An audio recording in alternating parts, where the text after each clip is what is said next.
Hey everyone, Kevin the Toy Smuggler here, and today we're doing a 6-inch scale Black Series Snowspeeder review. Man, I've had this thing probably a good 3 weeks now, pushing a month, and I just had it up here on the very top shelf. Didn't want to get damaged. I had to, as toy collectors, space is always an issue, so I had to rearrange a few things and find a special home that where every day when I go into my office, boom, it's going to be like one of the main things I can put my eyes on, because that's the one thing I've been trying to do this year, especially. I started a little bit at the end of last year, is trying to make sure that the main things that I have in my collection are visible.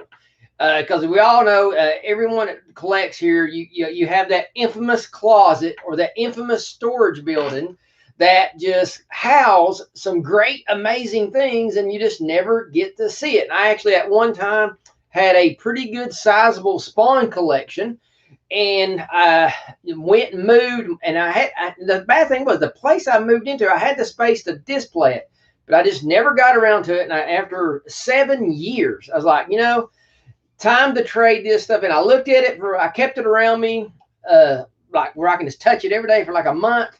And after, gosh, having it nearly 17 and some of them 18 years, I just decided, it's time to trade in for stuff. That way, actually, my Spawn collection that I traded in went to start funding my Black Series collection. So that's how I kind of got into Black Series. I was a little late to the game. I didn't know if I was wanting to get into that, because when you start messing with things in multiple scales, it just starts, as neat as it is, it can get a little crazy. And I'm just trying to get some harmony and keeping things, because if my room is not neat, it kills my productivity, because I got to have this place.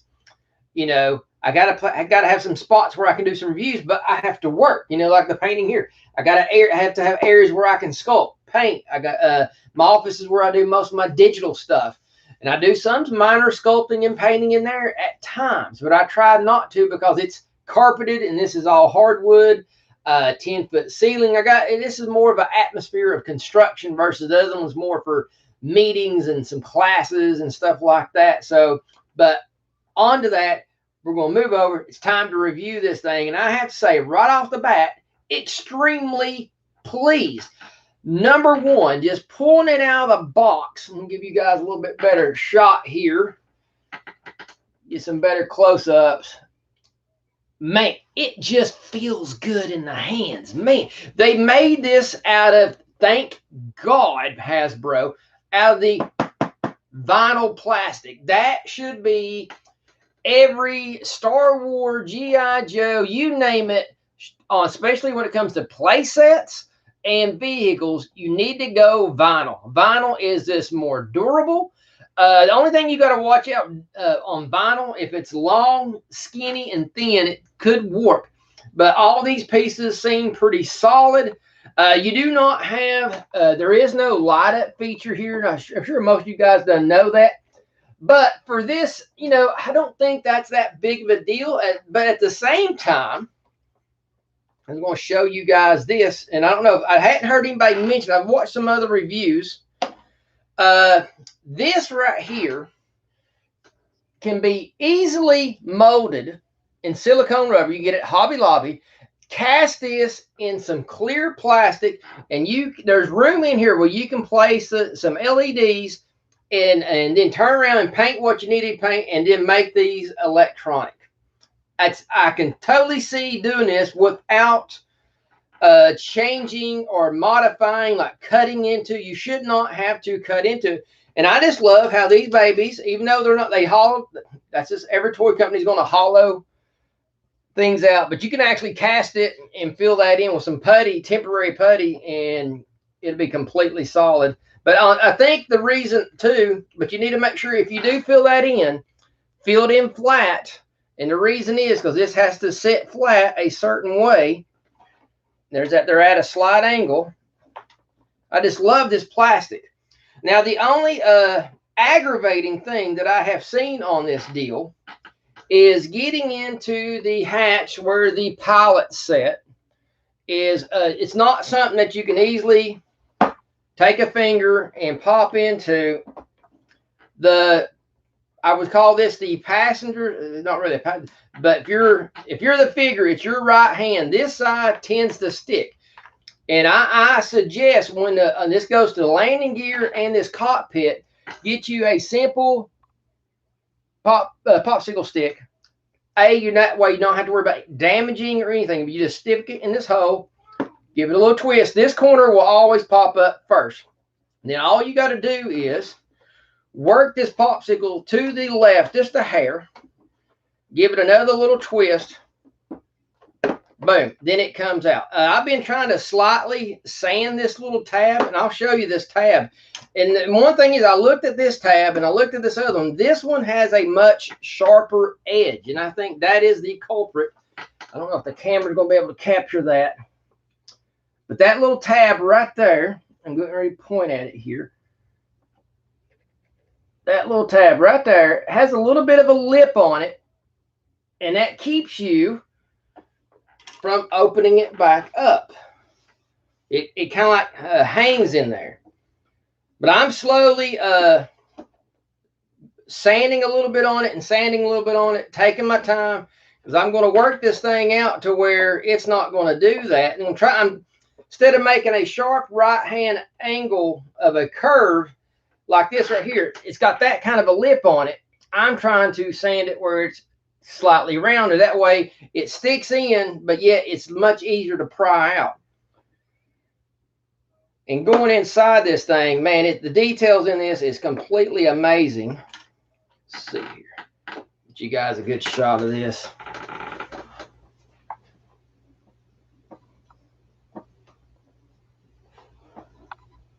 I mean, just amazing. The electronics. I think I can get just a little bit closer here. Yeah, there we go. Look at that. There's lovely detail on this thing.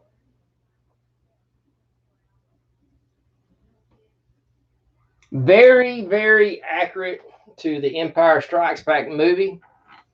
It even also has the tow cable on the back, and it does plug in up there on the gun, as you can see. And there is no action feature. You can pull this out and you can pull it back in. It does do that. I think what would be cool too, and I think you guys could, I'm going to explain this real quick here. I think what could actually work, and I think it will fit inside, well, like I said, once again, without messing with anything structurally, you guys remember the mechanism that went on the back of a Spydor? Remember that you can probably find these at a Dollar Tree or a Dollar General, is those keychains that has that retractable cord for your keys. I think you can find them at Walmart. I thought, what a cool idea. If you could rig that, push it through, hook this little plug to it, and then let it be an extension. That way you can pull it out and it would stay out. And then when you want it to come back in, it will retract back in. Man, I just think that would be totally, totally awesome. And I think you can unplug this to where you can even make a different mechanism, that a different type of hook. That way you're not messing with cutting this or anything like that. I think, boy, and the sad thing is that could have been a simple little add-on that I think Hasbro could have done that really shouldn't have changed the price point on this, considering the price that it came out on, and considering it didn't have no electronics. This piece here could have been easily, not harping about it, but this one could have been a clear piece, just like this. They done that. This is a clear plastic that is painted. They easily could have done this with clear plastic and added those little tea light bulbs. It's the fake tea lights that has a bulb where you could just have a button right here, click, click, and they could be on, hit them again. They could sit there and flash, then hit them one more time, they turn off. That simple. They could have done that, and it wouldn't shock me if another year or two goes down the line if they don't offer this again with that little feature. And I bet that would have been such a simple little feature to add in right off the bat, but yet considering the price point, $90, but yet I don't think very few people got to pay $90 for this, unless you did the unfortunate pre-order, which you go on any kind of HasLab pre-order, and what happens, and we all know this, or Walmart pre-order, boom, as soon as you go to the site, it's done sold out, which is just extremely annoying. And it, you know, like I said, simple little feature that could have worked, because it does nicely here with just the doing the clear plastic like that and painting it. Because what that saves, now they only had to have one mold instead of making two molds. So that would have been a very nice feature. And the other cool features on this thing, I'm going to go ahead and shut this just so I don't accidentally bump into it, is these air brakes that you see here. They can go down, or you can pop them up. They can flap backwards. That's like a brake. So if it's up here and brakes, that makes it turn to the left. That's how the theory goes. Kind of like a boat rotor, pretty much the same thing. Or you can have it almost like in a hover position. That's the position I kind of like it. But at any time, when you're ready for your displaying, you can just flip them up to change it up. Or have it to where you can have another pilot guy over here working on it. You can do that as well. That's kind of neat. It also has this one feature here. I can't remember how hard this is to take off. I know some people said that this was an issue, but I found the trick on plugging this in. It's not as hard. Get your trusty little popsicle stick. That's the easiest way to pop these little flaps or open the doors or the landing gear I'm going to show you. Let's see here. Really cool detail. I know a lot of people said this was just a wasted feature, but I really think this is just cool and awesome. I think this showing the mechanics in a panel or two or even three, I think just shows that it's, has a mechanical feature that gives it some realism that I think pieces like this, it takes the toyness out of it, which at our age, we're not getting these as toys. We're looking at these as masterpieces to collect. And like I said, this is just another feature that you can sit here and pose your figures on here like they're working on it. It's just another option of display. Now, when you get ready to go put this on, you got your tabs that go to the bottom. They just slide right on in, and it's a simple push. They go right in. Now, a lot of people have been saying that this is extremely aggravating and hard to put in. If you're doing it backwards, put the nose of it in first. Make sure that the little square peg is lined up. Once you get that in there, then you just give a little pull back here, and it starts to slide down. There you go. And once it starts going, it just keeps on going, and it pops right in. This is another good reason why they made this out of vinyl. You can give it a little pull, and it has just enough flex to make it pop down. And there you go. It is good to go. Now we're going to snap this cockpit. Oh, one real quick feature. Everyone, I'm not going to pull the DAC out because it takes a little feeling. And the popsicle stick is really good also. When you go to put their, I'm trying to see if I can get this in here. You go to put their hands into the thing. You put this popsicle stick right behind their hand. Then you take your forefinger and push on this side, and that will help you to put the hands on the handles. So, like I said, you put it behind it, and get the finger and just sandwich them together because it's hard to get two fingers in here. But putting the popsicle sticks in there, they're very stiff and very strong. It gives you just enough leverage to pop those hands in there. Funny thing, you know that the little thigh straps that go on these X-Wing fighter pilots, my DAC had one leg that was not into the strap. The strap was just on the outside, hanging on the inside. And I was like, oh my God, how in the heck am I going to get that back in there? And what you do, guys, if yours is like that, you take the ankle on the leg that it needs to go in, turn it completely backwards, do a complete spin, turn it backwards, then you bend the knee completely behind it like this right here in this position, but with the toes facing toward the butt cheeks. That is critical. Then you are able to take your popsicle stick, stretch that strap, pop it around. Then you can spin the, well, you can extend the leg, then turn the ankle back around. Last, boom, you're good to go. Without, if you do it any other way, you're going to stretch that little piece of rubber. And I'm having to tell you, 9 chances out of 10, if you don't spin that ankle around, you are going to break that strap. And there is no fixing it. You can super glue till the cows come home, and it's not going to work. And you cannot melt that kind of plastic. It's the type of plastic that does not melt back together. It just, when you put the heat to it, it just dissolves. So don't do that.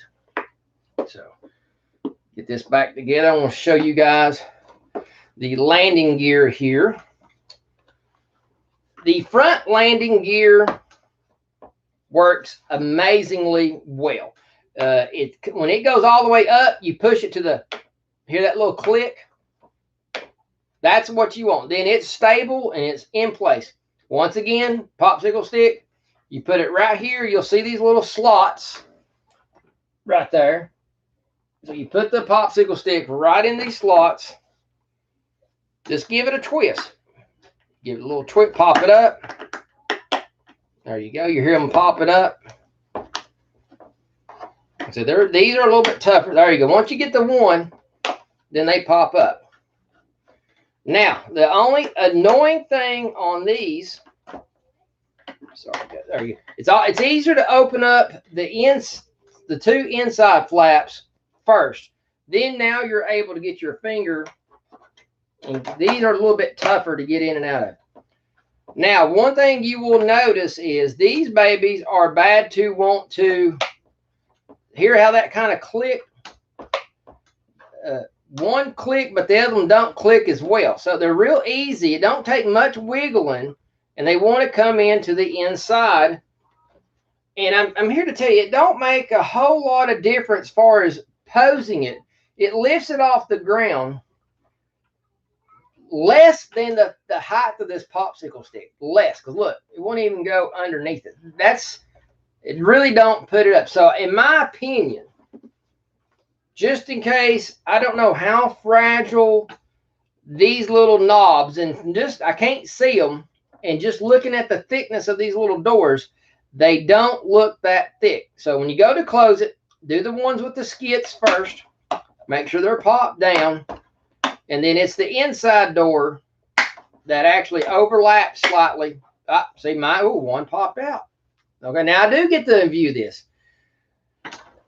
Well, they're not long, which is good, because if they was long, they would probably snap. So let me get mine back in here. Give it a little bend. Let's see here. So one side has to be, yeah, there we go. Maybe this one will work.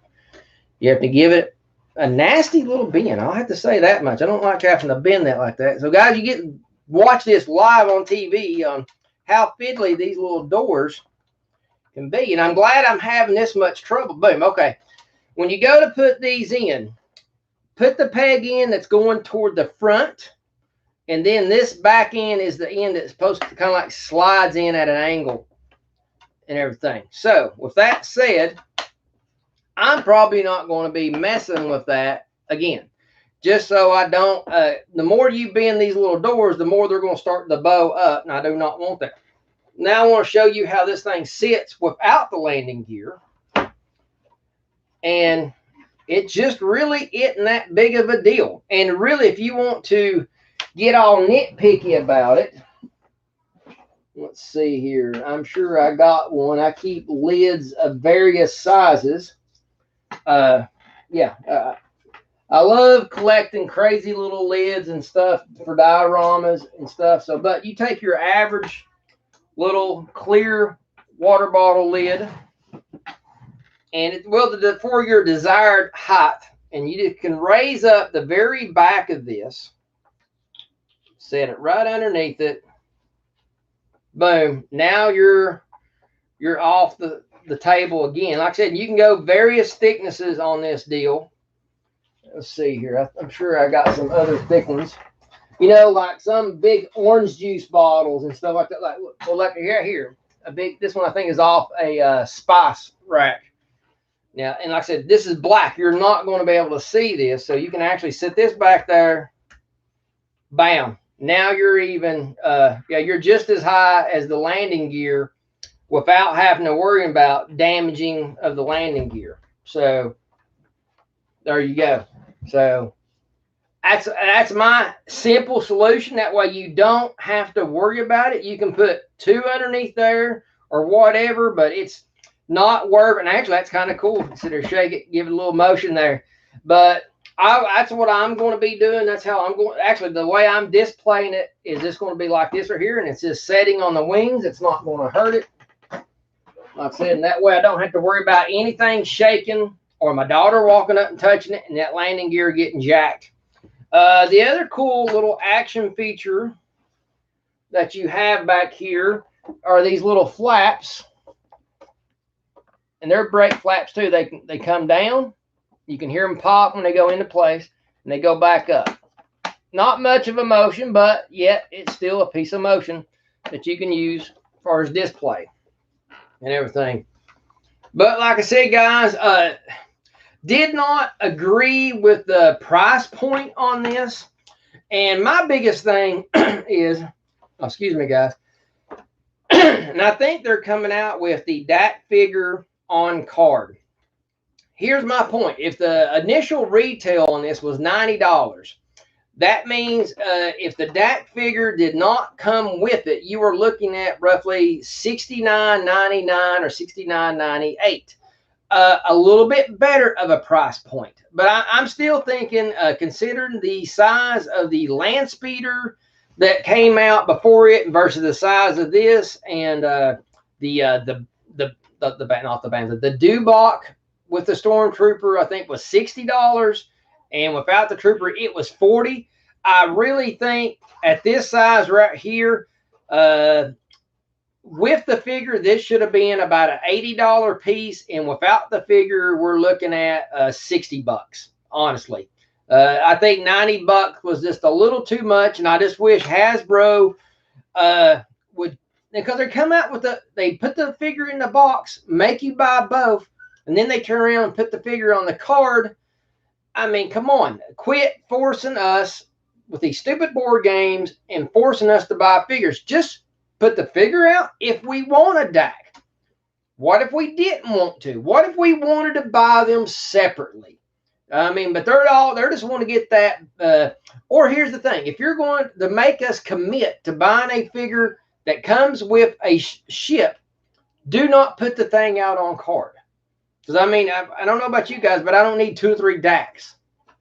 So I just think it should be an option. I just think they should be separated, and that solves all the problems. If you want a DAC or if you want 5 DACs, whatever, you have the option to do that. But if you want just the ship, you're good to go. And the Luke Skywalker works amazing. Now, I will say this: the DAC figure, the hose that comes on his thing, it will want to get in a bind with you. Just make sure that when you go to bend that leg, pull the flap of his jacket up a little extra, and then you'll get that leg to bend a lot better. That it seems to be a little bit cumbersome because he has to bend that leg at a certain angle to sit in these seats. It's a little snug back there, but just keep playing with that and keep trying to pull that flap of that jacket up, and that will make sure he sits right in there just fine and everything like that, guys. But guys, I think that's going to do it for this Black Series Snowspeeder review, and give everybody a good close-up one more time here. Like I said, extremely pleased. I think they could have done a few simple little things without doing no major kind of wiring. I think it's just a decision choice. I think these cannons could have been made out of the translucent plastic, and a little T-light button where you can push it once and they're on with a glow. Hit it twice, they're flickering. Hit it again, they're off. Such a simple little thing to do, and it would not have raised the price of this up. It just would have, I mean, it just would have enhanced it and made people, I think, what sales probably didn't get them was you're looking at a $90 tag with no electronics. And I think if this would have had the light ups here with that button feature, I think that would have sold the $90 price point a little bit better. I think they just cut a couple little corners that just did not justify the $90 tag. But besides all that, to take a negative back to a positive, this is one hell of a ship. If you can get your hands on this, I do recommend it. The plastic is amazing. It feels great. This feels like, a 10-year-old can play with this and not damage it all to hell. But they probably will anyway. But like I said, this, if you're a collector, and this, to me, this is, like I said, this is only number 2 to the Millennium Falcon. So I had to get my hands on this. And thank you, Michael, at Battlegrounds. He gave me a great deal. Plus, I turned in a bunch of restoration work. Ha ha ha! It came home with daddy, if you know what I mean, brother. Man, this thing is awesome. I do recommend getting your hands on it. And like I said, just be on the hunt for it. There, you can find great deals. Turn in a bunch of old junky toys. Battlegrounds, I think, has got 2 or 3 of these left.